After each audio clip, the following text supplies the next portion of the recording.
नमस्कार, मैं हूं रविंद्र मोहन शर्मा। आप देख रहे हैं नारद न्यूज। सैनी कुशवाहा शाक्य मौर्य समाज के द्वारा अपने आरक्षण की मांग को लेकर किया जा रहा आंदोलन लगातार जोर पकड़ रहा है। आंदोलनकारियों ने आगरा बीकानेर हाईवे को 3 दिन से जाम कर रखा है। राज्य सरकार में पर्यटन मंत्री महाराजा विश्वेंद्र सिंह को भरतपुर भेजा है आंदोलनकारियों से वार्ता करने के लिए, लेकिन आंदोलनकारियों ने सरकार से वार्ता को लेकर गंभीरता नहीं दिखाई है। सरकार के अधिकारियों ने आंदोलनकारी नेताओं को वार्ता के लिए निमंत्रण भेजा है। नेशनल हाईवे जाम होने से बड़ी संख्या में वाहन फंसे हुए हैं। हालांकि पुलिस प्रशासन के द्वारा अन्य मार्गों के जरिए वाहनों को गंतव्य के लिए रवाना कराया जा रहा है। भरतपुर जिले में आंदोलन को लेकर कई जगह पर इंटरनेट सेवा भी बंद कर दी गई है। आंदोलनकारियों से वार्ता के लिए आए पर्यटन मंत्री विश्वेंद्र सिंह ने मीडिया को बताया कि आरक्षण आंदोलन की वजह से आम जन को बड़ी परेशानी हो रही है। भीषण गर्मी के बीच बुजुर्ग और महिलाएं भी आंदोलन में शामिल हैं। अगर कोई अप्रिय घटना होती है तो इसका जिम्मेदार कौन होगा? सरकार आंदोलनकारियों को वार्ता के लिए कई बार न्योता दे चुकी है, लेकिन फिर भी आंदोलनकारी नेता वार्ता को नहीं आ रहे। पर्यटन मंत्री विश्वेंद्र सिंह ने आंदोलनकारियों से हाईवे खाली कराने की अपील की। पर्यटन मंत्री महाराजा विश्वेंद्र सिंह ने भरतपुर मुख्यालय पर ही कैंप कर रखा है। संभागीय आयुक्त सांवरमल वर्मा, आईजी प्रसन्न कुमार खमेसरा, जिला कलेक्टर आलोक रंजन व एसपी श्याम सिंह ने पूरे हालात पर नज़र बना रखी है। सरकार के निमंत्रण के बाद आंदोलनकारियों का 11 सदस्यीय प्रतिनिधि मंडल देर शाम भरतपुर पहुंचा। आईजी कार्यालय में आंदोलनकारियों से अधिकारी वार्ता कर रहे हैं। वार्ता के जरिए आंदोलन को समाप्त करने की नेताओं से अधिकारी समझाइश कर रहे हैं।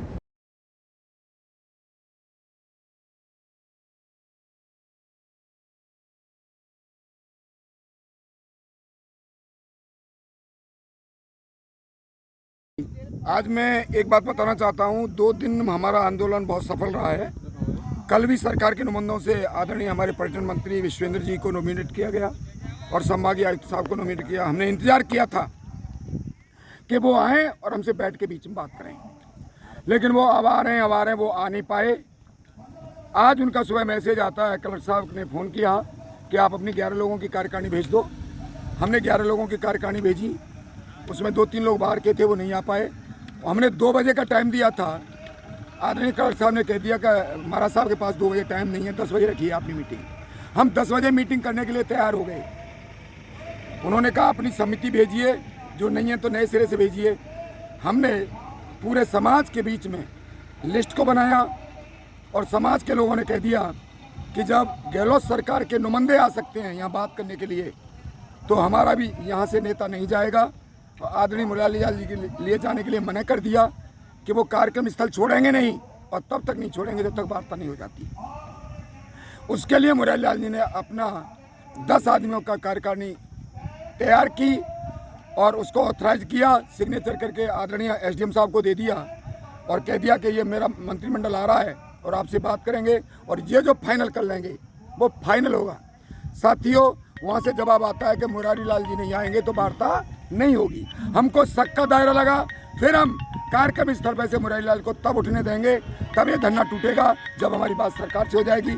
हम 12 घंटे का टाइम देते हैं, आगाह करते हैं कि 12 घंटे में अगर हमारी वार्ता नहीं होती है तो हमने जो ऐलान किया था 1 महीने पहले 3300 कलेक्टरों को हमने जो ज्ञापन दिया था कि 12% आरक्षण के लिए हमें दे सरकार, और उसके लिए हम कल पहले ऐलान कर चुके हैं। हमने थोड़ी सी बेईमानी की, एक टेलर दिखाया था सरकार को कि हमने एक ही जगह आंदोलन किया है। कल से हम पूरे राजस्थान में चक्का जाम करेंगे। ये हम केवल शाम तक का इंतजार और कर रहे हैं। क्या वार्ता के लिए कमेटी अब जाएगी? वार्ता के लिए कमेटी जाने को तैयार थी, लेकिन उधर से हठधर्मी हो रही है, तो अब हमने भी तय कर लिया है कि हमारी अब कोई कमेटी नहीं आएगी। कोई भी आएगा तो हम सड़क पर जैसे बैठे हैं इस तरीके से सड़क पर बैठ के बात करें। अब तक बहुत सारे आंदोलन देखे हैं, माननीय मुख्यमंत्री तक हमने सड़क पर आके देखे हैं। आए और वो हमारा मुखिया है, कोई भी आए हमारे पटल पर आकर के सरकार के हिसाब से यहाँ सड़क पर आकर के बात करें। क्या नाम है आपका? मेरा नाम वासुदेव कुशवाहा है, आरक्षण संघर्ष समिति सह संयोजक प्रदेश राजस्थान का हूँ।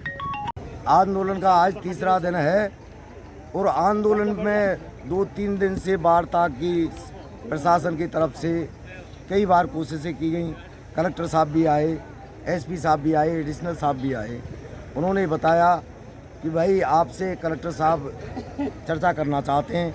हमने कहा कि हमने 3300 एसडीएम को जिला कलेक्टरों को ज्ञापन दिया है, 63 एसडीएमओ को ज्ञापन दिया है 12% आरक्षण के लिए, और हमने 2 बार मुख्यमंत्री को भी ज्ञापन दिया है 12% आरक्षण के लिए।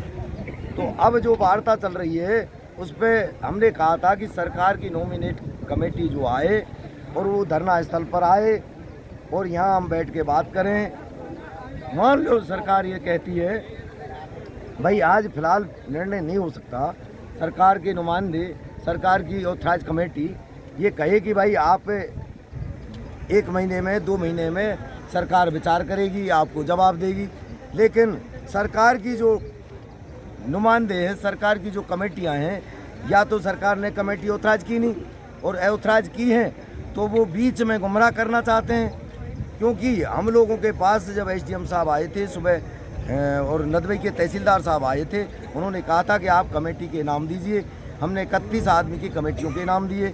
उन्होंने कहा कि नहीं, हम 31 आदमी की कमेटी के साथ चर्चा करना नहीं चाहते। हमने कहा सर आप कितनी कमेटी के साथ चर्चा करना चाहते हैं? उन्होंने कहा आपकी 10 आदमी की कमेटी दे दो। हमने उसमें से 10 आदमी की कमेटी तय कर दी। तय करने के बाद में जब यहाँ उन्होंने कहा कि हमने कहा 2 बजे का टाइम दिया है कि हमारे 2 बजे सभी भाई आ जाएंगे और तय कर लेंगे जहाँ भी वार्ता करनी है। तो सबन ने कहा कि भाई धरना स्थल पर ही वार्ता होगी। उसके बाद में कलेक्टर साहब का फ़ोन आया कि नहीं, आप वार्ता करने भरतपुर आना।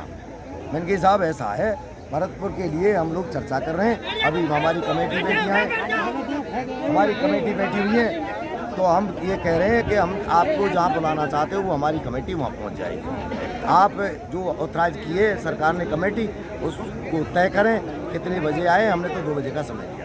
उन्होंने कहा कलेक्टर साहब ने कि 2 बजे नहीं, हम तो 9 बजे आएंगे। मैं कहा साहब 9 बजे आ जाओ, कि नहीं 10 बजे आएंगे, कि आप 10 बजे आ जाओ।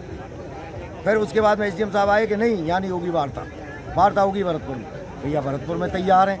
10 आदमी की टीम को हमने तय कर दिया। एसडीएम साहब को हमने लेटर पैड पर लिख के नहीं, उनकी कमेटी के नंबर, नाम, पद, मोबाइल नंबर सब लिख करके हमने नीचे अपने साइन करके एसडीएम साहब को दे दिया। निश्चित रूप से जिस दिन से धरना हो रहा है उस दिन से ही हो रही है। और आई थिंक मैं कई मीडिया चैनल के माध्यम से पढ़ रहा था कि हाईवे बंद हो गया है, और निश्चित रूप से हाईवे बंद है, लेकिन प्रशासन ने व्यवस्था पहले से कर रखी है। मैं स्पष्ट करता हूँ हाईवे बंद है, वहाँ धरना चल रहा है, लेकिन प्रशासन ने दोनों तरफ से, पुलिस प्रशासन ने मिला के व्यवस्था कर रखी है जहाँ से ट्रैफिक जो है वो सुगम रूप से जो है वो लगातार चल रहा है। इस बीच इनसे वार्ता लगातार हुई है, और अभी जो फिर प्रयास किया, आज भी 2-3 वार्ताओं के राउंड चले, और मुख्य रूप से जो वार्ता अब जो हुई है उसमें दोनों पक्ष जो हैं उसमें सकारात्मकता है, और हम उम्मीद करते हैं कि ये अपने इस धरने को लेकर के निर्णय लेंगे। उनकी जो सीमित मांगे थी उसके विषय में सरकार वैसे भी सकारात्मक है, और मुझे उम्मीद है कि जब ये आएंगे कुछ समय बाद तभी हम इस बात में बैठ के डिसाइड कर पाएंगे कि इनकी जो इनकी यहाँ की जो मांगे थी उसके बारे में सहमति बने, और ये धरना जो है शीघ्र समाप्त।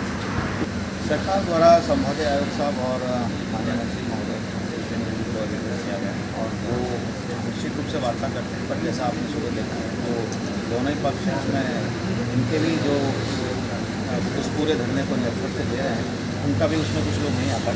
तो उद्देश्य यही था कि दोनों पक्ष आएँ, तो आई थिंक इस बात पर भी विचार हो गया है। ये आ जाएंगे तो उधर से दोनों प्रतिनिधि हैं आ जाएंगे, तो सकारात्मक रूप से लग रहा है वार्ता होनी है, और ये वार्ता होगी भी।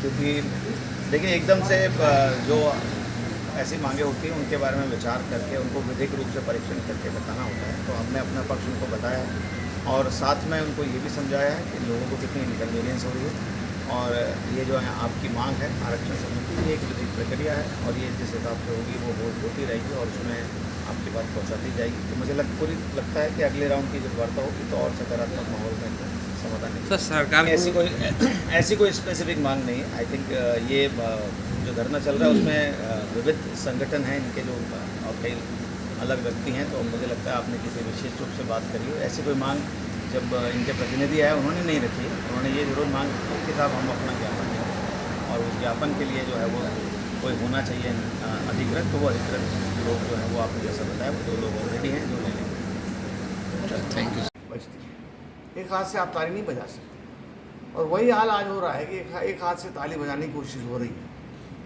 सैनी समाज और कुशवाहा समाज ने और समाज ने धरना दे रखा है और पब्लिक को जो इनकन्वीनियंस हो रही है, 48 घंटे हो गए, अब नेशनल हाईवे जाम हो गई। सरकार ने अपनी ओर से पूरी प्रयास कर लिया। इनकी पहली डिमांड थी कि विश्वेंद्र सिंह ऑथराइज नहीं है, तो ऑथराइजेशन भी आ गई मेरी और डीसी साहब वर्मा साहब। अब आज सवेरे वार्ता के लिए वो लोग आने वाले थे। मुरारी सैनी जी ने एक लिस्ट भेजी, माननीय जिला कलेक्टर महोदय वहाँ खुद गए, एसपी साहब गए और भी अफसर गए।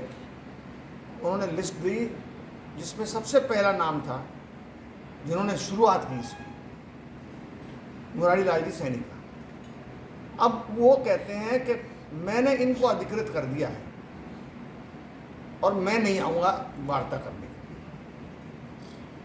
कैबिनेट मंत्री बैठा है आपके सामने, विश्वेंद्र सिंह अलग चीज़ है और कैबिनेट मंत्री होना एक अलग चीज़ है। एज इंडिविजुअल कोई अलग बात है, लेकिन आज मैं सरकार को रिप्रेजेंट कर रहा हूँ, मुख्यमंत्री जी को रिप्रेजेंट कर रहा हूँ, डीसी साहब कर रहे हैं सरकार को रिप्रेजेंट। और इस तरीके से अगर इनका एटीट्यूड रहेगा तो मैंने जैसे कल भी कहा था, आज भी कह रहा हूँ, इसका जिम्मेदार कौन है? हम अब तक बिल्कुल चुप लगाए बैठे हैं, लेकिन कभी ना, अगर देखिए आप लकड़ी को ज़्यादा मोड़ोगे तो वो टूट जाएगी। मैं वो स्टेज नहीं लाना चाहता। मैं बड़े विनम्र शब्दों में आपसे माध्यम से, सैनी समाज से, कुशवाहा समाज से, जो भी समाज के लोग वहाँ बैठे हैं, उन्हें अपील करना चाहूँगा कि आप आएँ, पूरा मीडिया यहाँ होगा, निडर होकर आएँ और वार्ता करें, जिससे कि आम आदमी को राहत मिल सके और आगे आपकी बात पहुँचा सके। और मुझे तो अब ये लगता है कोई लीडर है ही नहीं इनमें, लीडर कोई है ही नहीं तो वापस आना चाहिए ना बात करने के लिए। लीडर को तो आना चाहिए, या मुरारी जी लीडर बन रहे हैं तो आना चाहिए बात करने के लिए। दिक्कत क्या आ रही है? तो मैं यही आपसे निवेदन कर रहा हूँ, आम जन को परेशानी हो रही है। कल भी मैंने कहा था, आज फिर रिपीट कर रहा हूँ।